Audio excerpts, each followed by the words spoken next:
கீழே 2-3 ஹோல் போட்டிருக்கேன். அது மேலே கொஞ்சம் இந்த மாதிரி காஞ்ச இலை தழைகள் போட்டிருக்கேன் பாருங்க.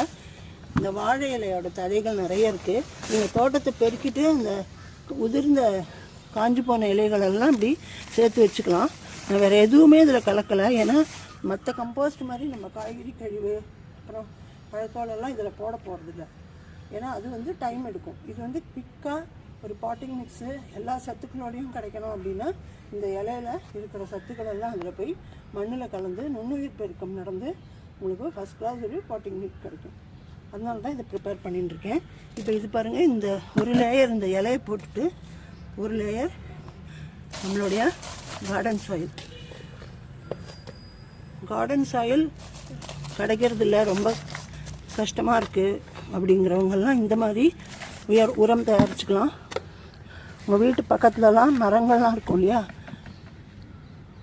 அதில் விடுற இலைகள்லாம் கூட நீங்கள் சேகரித்து வச்சுக்கலாம். சேகரித்து வச்சு ஒரு நாள் தயார் பண்ணிங்கன்னா 15 நாளில் ரெடி ஆகிடும்.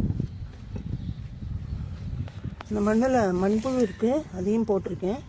அதை தவிர நுண்ணுயிர் பெருக்கத்துக்கு நம்ம இந்த கார்டன் சாயில் தவிர இன்னும் ஏதாவது போடலாம். அதில் என்னென்னு அப்புறம் சொல்கிறேன், ஸ்கிப் பண்ணாமல் பாருங்கள்.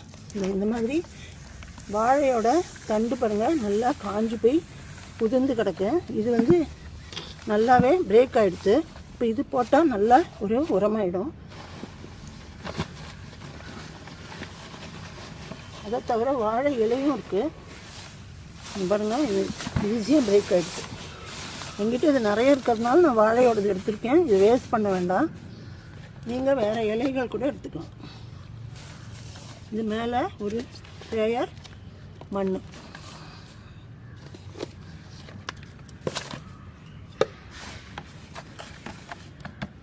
திரும்ப கொஞ்சம் இலை.